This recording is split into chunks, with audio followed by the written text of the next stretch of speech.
पे डला हुआ है जिसमें एक हिंदी एंड इंग्लिश वर्जन का एक सैम्पल क्वेश्चन पेपर प्रैक्टिस के लिए दिया हुआ है। तो इससे आपको आइडिया लग जाएगा कि कितने क्वेश्चन आते हैं, किस टाइप के क्वेश्चन आने वाले हैं, किस टाइप का पैटर्न आने वाला है और क्या पेपर का लेआउट रहेगा, किस टाइप का पेपर होने वाला है। तो इसमें देखिए आप टोटल 23 क्वेश्चन दिए हुए हैं, 3 घंटे का टाइम है और 75 मार्क्स का ये एग्ज़ाम होने वाला है। ठीक है, तो इसमें इंस्ट्रक्शन दिए हुए हैं 1 to 5 जो होंगे ऑब्जेक्टिव टाइप क्वेश्चन होंगे और उसके बाद डिफरेंट टाइप के क्वेश्चन होंगे 6 to 12 में। डिफरेंट टाइप का फॉर्मेट, इंटरनल ऑप्शंस और डिफरेंट टाइप के फॉर्मेट यूज़ किए जाएंगे। हिंदी में इसको वस्तुनिष्ठ प्रश्न या बोलते हैं, ऑब्जेक्टिव टाइप सबको पता ही होता है और 6 से 23 के बीच में इस टाइप के क्वेश्चन होंगे। तो सबसे पहले दिए हुए हैं ऑब्जेक्टिव टाइप क्वेश्चंस। तो फर्स्ट क्वेश्चन इसमें दिया हुआ है, आप देख सकते हैं हिंदी और इंग्लिश दोनों में है ये पेपर। HCF of 91 and 21। तो यहाँ पे अपने को यहाँ मैं अभी सॉल्यूशन नहीं बता रही हूँ बट फिर भी यहाँ पे देख लेंगे। HCF निकालना है इन दोनों के बीच में, तो इन दोनों के बीच में एक ही कॉमन फैक्टर मुझे दिखाई दे रहा है, वो है 7। तो शायद इसका आंसर 7 होने वाला है, आप सॉल्व कर सकते हैं। सेकंड क्वेश्चन है, ये एक इक्वेशन दी हुई है, इसको सॉल्व करना है और मतलब सॉल्व नहीं करना है, इसमें बताना है कि इसके कितने कितने हल होंगे या फिर कितना ये किस तरह से सॉल्व होगा। तो इसमें ये दिए हुए ऑप्शन अद्वितीय हल होगा, कोई हल नहीं होगा, अंततः अनेक हल होंगे, 2 हल होंगे। तो ये इस टाइप के क्वेश्चन दिए हुए हैं। ये एक क्वाड्रेटिक इक्वेशन दी हुई है, इसमें बोला गया है कि ये इसकी वैल्यू क्या होगी, मतलब इसके शून्यांकों का योगफल होगा। इसमें जीरोस का सम बताना है। इस टाइप के क्वेश्चन है, इसमें ये पूछा गया है कि इस वाली इक्वेशन का में जीरोस की वैल्यूज़ क्या है ये निकालनी। बहुत ईजी क्वेश्चन है, लाइक जल्दी फटाफट आप सॉल्व कर सकते हो। और फिफ्थ क्वेश्चन है, वृत्त के किसी बिंदु पर खींची गई स्पर्श रेखाओं की संख्या क्या होगी। तो ये इसका आंसर आपको देना है। इस टाइप के क्वेश्चन आते हैं तो इस टाइप के क्वेश्चन आप रिवाइज कर लेना। लाइक 1 लाइनर क्वेश्चन है जिसके आंसर आपको नोटबुक जो है उसमें मिल जाएंगे। वहाँ पर इस टाइप के ऐसे लिखे होते हैं इस टाइप के सेंटेंसेस, तो उसको एक बार रिवाइज कर लेना या पढ़ लेना जब भी आपको टाइम मिले। रिवाइज अभी तो रिवीजन ही चल रहा होगा तो आप पढ़ सकते हो। और इन दोनों के बीच की दूरी निकालना है, तो ये होता है √a² minus B x2 minus x1 square और यहाँ पे होता है y2 माइनस y1 स्क्वायर। तो यहाँ पे आपका आएगा 25 + 25 50 आएगा। 50 में जब रूट से बाहर निकालेंगे तो इस टाइप से ये सॉल्व होगा। इजी क्वेश्चन है, उसी का इंग्लिश वर्जन यहाँ पे दिया हुआ है कि जीरोस निकालना है, यहाँ पे इसको सॉल्व करके ये निकालना है, टेंजेंट कितने होंगे ये सब। इसके बाद जो सेकंड टाइप है फिल इन द ब्लैंक्स, 6 आप देखोगे यहाँ पे 6 क्वेश्चन दिए हुए हैं MCQs के, तो किसी भी टाइप से दिया हो सकता है। अभी इसमें ये यहाँ भी जो पूछे गए हैं फिल इन द ब्लैंक्स, यहाँ ऑप्शनल में एटलीस्ट आपके पास ऑप्शन होता है ऑब्जेक्टिव में कि कौन सा आंसर होगा, बट जो फिल इन द ब्लैंक्स में अगर आपको आंसर पता है तो ही आप मार्क कर पाओगे। इसलिए सारे सेंटेंसेस और जो इस टाइप के क्वेश्चन होते हैं इसमें लिखा है zeros will be in cubic polynomial, त्रिघात बहुपद के कितने शून्यांक होंगे, ये आपको पता होना चाहिए। श्रीधराचार्य ने एक सूत्र प्रतिपादित किया था जिसे अब क्वाड्रेटिक इक्वेशन के रूप में जाना जाता है। तो यहाँ पे द्विघात समीकरण जो बोलते हैं वो होगा इसका आंसर। समांतर श्रेणी पर 10, इसका 10वां पद निकालना है, तो 10वां इसका 10th इसका निकालने का फॉर्मूला होता है SN = A + N - 1D। तो ये फॉर्मूला लगा के आप ये निकाल सकते हो। सभी डैश त्रिभुज समरूप होते हैं। इस टाइप के triangle are similar, equilateral triangle जो होते हैं समरूप होते हैं। एक निश्चित घटना की प्रायिकता डैश होती है, एक निश्चित घटना की प्रायिकता कितनी होती है आपको बताना है। त्रिज्या r वाले वृत्त का क्षेत्रफल का सूत्र, ये देखिए कभी कभी फॉर्मूले भी डायरेक्टली पूछ लिए जाएंगे और कोई ऑप्शन नहीं दिया हुआ तो आपको फॉर्मूला याद होना चाहिए, तो ही आपको ये मार्क गेन कर पाएंगे। इसमें ये भी 1 मार्क्स के क्वेश्चन है, ये भी सारे 1 मार्क्स के क्वेश्चन है। तो अगर आपको इसके आंसर आ रहे हैं जो कि बहुत ईजी क्वेश्चन है, अगर आपने ये सब रिवाइज कर लिया है तो इसको 1 मार्क्स आपके पक्के हो जाएंगे। 6 प्लस यहाँ पर भी 6 मार्क्स का है, तो 6 + 6 12 मार्क्स आप ऐसे ही ये छोटे छोटे क्वेश्चन को आंसर करके ले सकते हो। इसके बाद यहाँ पे है match the following. Match the following में आपको इसमें ये बताना है कि इनका सही मैच क्या होगा। और इन्होंने क्या किया है, बहुत सारे ऑप्शन दिए हुए हैं। ऐसा नहीं कि 6 क्वेश्चन है तो 6 ही ऑप्शन दिए हुए, नहीं, इन्होंने बहुत ज़्यादा ऑप्शन दिए हुए हैं। तो आपको ध्यान रखना है कि इसमें से सही ऑप्शन कौन से होंगे। ये और भी थोड़ा टफ हो जाता है बिकॉज ऑप्शन ज़्यादा दिए हुए हैं। अभी इसमें वर्ग का क्षेत्रफल A² होता है, यहाँ पे आपको ईजी पड़ जाएगा बताने में, ठीक है। अगर यहाँ पे घनाभ का आयतन पूछा गया है, ये आपको पता होना चाहिए। घनाभ क्या होता है ये पता होना चाहिए। घनाभ क्यूबाइट को बोलते हैं। वॉल्यूम ऑफ द क्यूबाइट पूछा है, वॉल्यूम ऑफ द क्यूबाइट में भी सारे जो होते हैं वो ए ही होता है, मतलब सारी जो साइड्स होते हैं उसकी वैल्यू एक जैसी होती है, तो एक क्यूब इसका आंसर होगा। थोड़ा लॉजिक भी लगा सकते हैं। 1090 - A 1 होता है। पी और पी ई डैश की वैल्यू भी 1 होती है। तो ये सब आपको याद होना चाहिए तो आप इसको आंसर कर पाएंगे। लाइक इसकी वैल्यू कॉट ए होगी, 1090 - A की वैल्यू कॉट होगी, sine square plus cos square की वैल्यू 1 होगी। तो ये सारे आप आंसर कर पाओगे अगर आपको पता है। तो यहाँ पे भी इसकी वैल्यू 5 होगी, 5 का माना जाएगा और यहाँ पे 1। तो इस तरह से आप इसको आंसर कर सकते हो। फोर्थ टाइप के जो क्वेश्चन है इसमें एक और कैटेगरी दी गई है, तो मतलब 1 मार्क्स के आपको बहुत सारी कैटेगरी दी गई है, इसमें से कुछ भी पूछ सकते हैं। और यहाँ पे लिखा गया है, जैसे इसमें क्या लिखा है, प्रत्येक शब्द का एक शब्द या वाक्य में उत्तर दीजिए। तो आपको एक एक वन वर्ड में आंसर करना है, या तो फिर एक वन सेंटेंस में आप एक लाइन में एक सेंटेंस लिख के इसको आंसर कर सकते हैं। शून्यकों की संख्या लिखिए। अब ये एक डायग्राम दिया हुआ है, इसमें आपको निकालना है कि इसमें कितने शून्यक होंगे। तो यहाँ पे मुझे x की 1 2 3 4 वैल्यूज तो दिख रही है। आप इसको सॉल्व कर सकते हैं। और सर्वाधिक बारंबारता वाला वर्ग क्या कहलाता है, ये सब जो होते हैं छोटे छोटे क्वेश्चंस हैं जिसके आंसर पूछे गए। किसी समानांतर श्रेणी के प्रथम n पदों का योग ज्ञात करने का सूत्र पूछा गया है। तो n पदों का योग मैंने अभी बताया था, वही 2 बार मुझे क्वेश्चन दिख रहा है, तो ये इसका आंसर वो होगा। उन्नयन कोण की परिभाषा लिखिए। तो शॉर्ट में आपको ये पता होना चाहिए कि इनकी परिभाषा है, मतलब परिभाषा याद रखना भी बहुत इंपॉर्टेंट है, इसलिए ये सब आप रिवाइज कर लीजिएगा। स्पर्श रेखा और वृत्त के उभयनिष्ठ बिंदु को क्या कहते हैं, इसका आंसर आप मतलब ये वही सेंटेंसेस वाले क्वेश्चन है। अगर आपने ये सेंटेंसेस ध्यान से पढ़े हुए हैं, जो भी प्रॉपर्टीज लिखी होती है इन सबको ध्यान से पढ़ा हुआ है, तो आपको ये आंसर बन जाएगा। शंकु के आयतन का सूत्र, यहाँ पे फिर से एक और फॉर्मूला दिख रहा है। तो ये सब चीज़ें आपको ध्यान रखने की जरूरत है। यही सब कुछ यहाँ इंग्लिश में लिखा है। Class of the maximum frequency is called, what is the formula to find n terms, AP definition of angle of elevation पूछा है, what is called the common point of the tangent and the circle, write the formula of volume of cone. तो ये सब आपको पता होने चाहिए। अब 1 मार्क्स के डिफरेंट पैटर्न है, इसमें से किसी भी टाइप का पैटर्न आपसे पूछा जा सकता है, तो आपको याद रखना है। इसमें ये पूछा गया है कि ये एक एपी दी हुई है, अब इसके 10वां पद भी दिया हुआ है, तो आपको इसमें समानांतर श्रेणी का 10वां पद -7 है। आपको इसमें ये बताना है कि ट्रू है कि फॉल्स है, तो आपको इसको निकालना पड़ेगा। इसकी वैल्यू क्या आती है उस पर ये डिपेंड करता है। समरूप त्रिभुजों का क्षेत्रफल सदैव बराबर होता है, ये बताना है कि the area of similar triangle are always equal. तो सिमिलर ट्रायंगल का एरिया इक्वल होता है या नहीं, ये यस ट्रू और फॉल्स बताना है। स्पर्श रेखा ही छेदक रेखा है। The tangent line is the same as secant line. तो ये भी आपको पता होना चाहिए कि क्या ये बराबर होती है या नहीं होती। इस टाइप की ये जो जितनी भी प्रॉपर्टीज और जितनी भी अपनी डेफिनेशन है इसको ध्यान से पढ़ लेना, जितनी भी ट्रिग्नोमेट्री की है। ये यहाँ पे देखो ज़्यादातर मुझे वही दिखाई दे रहे हैं ट्रिग्नोमेट्री के क्वेश्चन। अर्धगोले का आयतन 4, ये हेमिस्फीयर के बारे में बात कर रहे हैं। What is the volume of the hemisphere, ये सही है कि नहीं गलत है, ये आपको बताना है। तो इसके लिए आपको पहले पता होना चाहिए, फिर आप बता पाओगे यस या नो में इसको आंसर करना है, ट्रू फॉल्स में। कौन कोण थीटा वाले त्रिज्याखंड के संगत चाप की लंबाई का जो फॉर्मूला है, मेरे हिसाब से तो ये सही है। अब आपको ये सब रिवाइज कर लेना है एक बार, तो आपको भी पता होगा। दो समरूप त्रिभुज की संगत भुजाएं समानुपाती होती है, ये इन्होंने एक सेंटेंस दिया है, ये एक प्रॉपर्टी है समरूप त्रिभुज की, तो ये आपको पता होनी चाहिए। तो आप ये ट्रू और फॉल्स में आंसर कर पाओगे। तो इस टाइप के क्वेश्चन पूछे जाते हैं, तो ये सब आपको पढ़ना है। Express 140 as a product of its prime factor. अब इसको आपको ये 2 मार्क्स का क्वेश्चन है, इसको प्रॉपर सॉल्व करके आपको दिखाना होगा अपने इसमें। ये HCF = 9 दिया हुआ है। फाइंड एलसीएम, एलसीएम निकालना है, इसका एलसीएम निकालना है। एचसीएफ दिया हुआ है, एक कॉमन फैक्टर दिया हुआ है, इसका आपको एचसीएफ निकालना है। ये 2 नंबर्स दिए हुए हैं, इनका एचसीएफ दिया हुआ है, एलसीएम निकालना है। तो ये भी इजी है, इसको स्टेप बाय स्टेप आपको करना है, तो 2 मार्क्स आपको मिल जाएंगे। यहाँ पे इनका शून्य ज्ञात कीजिए ऐसा लिखा हुआ है, तो यहाँ पे उनको कॉमन निकाल के आपको 2 वैल्यू मिल जाएगी, और इसके बाद आप इसके वो फैक्टर्स निकाल सकते हैं। ये भी इजी क्वेश्चन है, इसको कॉमन निकाल के सॉल्व करना होता है। यहाँ पे 4u आप कॉमन निकाल लोगे, तो यहाँ पे बचेगा u+2, तो एक तो u+2 हो जाएगा, और एक 4u है तो एक 1/4, इट्स लाइक दैट। ऐसे ही इसको सॉल्व करना है। यहाँ पे find the product of zeros of polymers, इन दोनों में से एक क्वेश्चन करना है। तो आपको जो भी क्वेश्चन अच्छे से आ रहा है, अच्छे से बन रहा है, जो उस क्वेश्चन को आप सॉल्व कर सकते हैं। ये सारे 2 मार्क्स के क्वेश्चन है। अब यहाँ पे ये दिया हुआ है, ये इसकी कंडीशन है, एक बिंदु पर प्रतिच्छेद करती है, 2 समानांतर है तथा संपाती है। तो ये 2 इक्वेशन आपको दी हुई है। अब इसमें आपको सॉल्व करके x और y की वैल्यू निकालनी है।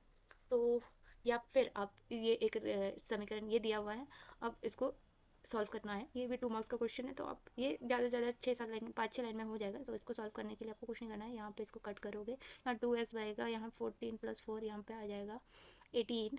तो यहाँ पे x की वैल्यू तो 9 आ जाएगी। ये तो बहुत ईजी लग रहा है मुझे सॉल्व करने में, आप फटाफट इसको सॉल्व कर लोगे तो 2 मार्क्स मिल जाएंगे आपको। और ये एक AP दी हुई है, जिसका A की वैल्यू दी हुई है, D की वैल्यू दी हुई है, राइट। फर्स्ट 4 टर्म्स, और यहाँ पे n की वैल्यू भी दी हुई है, n की वैल्यू 4 है। थोड़ा सा एक बार सेंटेंस को ध्यान से पढ़ना, कई बार सेंटेंस में भी वैल्यू लिखी होती है। तो n की वैल्यू दी हुई है, A दिया हुआ है, D दिया हुआ है, तो आपको निकालना है फर्स्ट 4 टर्म्स की वैल्यूज़ निकालनी है। तो इसको आप वो फॉर्मूले से सॉल्व कर सकते हो, A + n - 1D, और यहाँ पे वो जैसे लगाओगे तो आपको ये मिल जाएगी, 4th टर्म मिल जाएगी। और एक ये दूसरा उसके और में क्वेश्चन है, तो आप दोनों में से कोई भी सॉल्व कर सकते हो। और इसमें दिया हुआ है कि इसमें आपको निकालना है first term and common difference of AP। तो इसमें फर्स्ट टर्म तो दिख ही रही है, -5 है, और इसमें डिफरेंस भी अपने को दिख ही रहा है कि -1। तो यहाँ पे 4 का डिफरेंस है, 4 का डिफरेंस है। जब यहाँ लगाओगे तो यहाँ पे प्लस का साइन हो जाएगा, और ये 4 का डिफरेंस है, तो ये इसका आंसर है। उसको थोड़ा प्रॉपर मेथड लगा के आपको लिख देना है, तो ये 2 नंबर आपको मिल जाएंगे। इसके बाद 10th क्वेश्चन इसमें दिया हुआ है, के लिए आवश्यक प्रतिबंध लिखे हैं। What is the necessary conditions, देखो यहाँ तो ये 2 नंबर में क्वेश्चन ही आ गया है जिसमें आपको 2 त्रिभुजों की समरूपता के लिए आवश्यक प्रतिबंध लिखिए, मतलब जो भी आपके डेफिनेशंस और प्रॉपर्टीज है इसके बारे में आपको लिखना है। थेल्स प्रमेय का कथन लिखिए, थेल्स प्रमेय क्या होता है इसके बारे में, थेल्स थ्योरम के बारे में आपको लिखना है। दो मार्क्स का ये आंसर है, तो 3 से 4 लाइन तो आपको लिखनी ही होगी। इसके बाद 11th क्वेश्चन में आपको ये 2 वो दिए हुए हैं, बिंदु दिए हुए हैं पी और क्यू, और इनके बीच की दूरी निकालनी है। तो इसका फॉर्मूला आपको पता ही होगा, √x2 - x1 square x2 - x1 whole square plus y2 - y1 whole square. तो ये इससे फॉर्मूले से निकल जाएगा। इसी तरह से एक और क्वेश्चन है, और में इन दोनों में से आप कुछ भी एक लिख सकते हो, और इसमें दिया हुआ है कि x और y के बीच एक संबंध स्थापित कीजिए ताकि बिंदु x y बिंदु 7 1 और 3 5 से समस्त दूरी पर हो। तो इसमें एक रिलेशन फाइंड आउट करना है जिससे एक्स वाई और ये इनके एडजस्टमेंट पॉइंट रिलेशन निकालना है। तो ये भी 2 मार्क्स का क्वेश्चन है। आप इसको सॉल्व करके इन दोनों में से आपको जो भी इजी लगेगा उसका निकाल सकते हो आंसर। मुझे तो ये इजी लग रहा है, आपकी इच्छा, आपको जो भी अच्छा लगे, जो भी आपको टाइम कम कंज्यूम करे, ऐसा देख कर ये सॉल्व करना जो आपसे इजीली सॉल्व हो जाए। टाइम वेस्ट नहीं होना चाहिए, बस मेरा वो पॉइंट है। तो उसको ये ध्यान में रखिए, ऐसा क्वेश्चन चूज कीजिए जो आपसे इजीली सॉल्व हो जाए। और अगर आपको थोड़ा बहुत भी कंफ्यूजन हो रहा है तो जस्ट इसको छोड़ दीजिए, आप नेक्स्ट क्वेश्चन पे आ जाइए। फिर लास्ट में आप टिक करके रख सकते हैं कि ये क्वेश्चन मेरे छूटे हुए, तो आप बाद में उनको सॉल्व कर सकते हैं। अब नेक्स्ट क्वेश्चन पे आते हैं, इन दोनों के मध्य बिंदु ज्ञात कीजिए। इसमें आपको इन दोनों का मिड पॉइंट निकालना है, तो मिड पॉइंट का फॉर्मूला लगा के आप निकाल सकते हो। और इसमें क्या पूछा है, ये दोनों मिलाने वाले सेगमेंट जॉइनिंग मिलाने वाले रेखाखंड को 2:3 के अनुपात में विभाजित करता है। इसमें आपको निर्देशांक कोऑर्डिनेट ऑफ द पॉइंट निकालना है। तो इसका फॉर्मूला, इसमें रेशो भी दिया हुआ है, तो आपको इसको उससे निकाल सकते हो। तो आपको जो भी इजी लगेगा इन दोनों में से एक क्वेश्चन करना है। इसके बाद नेक्स्ट क्वेश्चन है, यदि साइन ए की वैल्यू दी हुई है 3/4 है तो कॉस ए और टेन ए का मान परिकल्पित कीजिए। तो आपको इनकी वैल्यूज निकालनी है। आपको साइन की वैल्यू ऑलरेडी दी हुई है। ये भी 2 मार्क्स के क्वेश्चन है, मतलब 2, ये इन्होंने सैम्पल पेपर लिया है कि इस टाइप के क्वेश्चन पूछे जा सकते हैं। 10 इतने सारे क्वेश्चन नहीं आएंगे, पर हाँ इस टाइप के क्वेश्चन पूछे जा सकते हैं।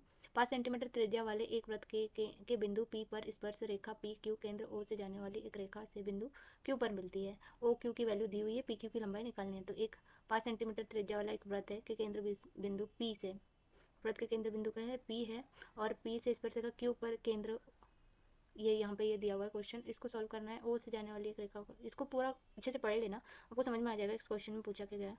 और उसके बाद आपको ये वैल्यू भी दी हुई है, आपको पी क्यू की लेंथ निकालनी है। तो ये शायद पाइथागोरस थ्योरम ही इसमें लगेगा, तो उससे से आप निकाल सकते हो। एक बिंदु ए से जो त्रिज्या केंद्र से 5 सेंटीमीटर दूरी पे तथा वर्ष, ये दोनों ऑलमोस्ट सेम ही, दोनों सर्कल के क्वेश्चन है। आपको की लंबाई 4 सेंटीमीटर है, वृत्त की त्रिज्या ज्ञात करनी है। इसमें आपको लेंथ निकालनी है पी क्यू की, इसमें और इसमें वो रेडियस दी हुई है, रेडियस अपनी हो जाएगी क्योंकि ये ओ क्यू जो होगा 5 सेंटीमीटर, इसमें रेडियस ऑलरेडी दी हुई है। इसमें रेडियस निकालनी है, इसमें वृत्त के केंद्र से 5 सेंटीमीटर दूरी पर ये दिया हुआ है, और स्पर्शरेखा की लंबाई भी दी हुई है। तो इसमें भी आप वही फॉर्मूला लगा के रेडियस निकाल सकते हैं।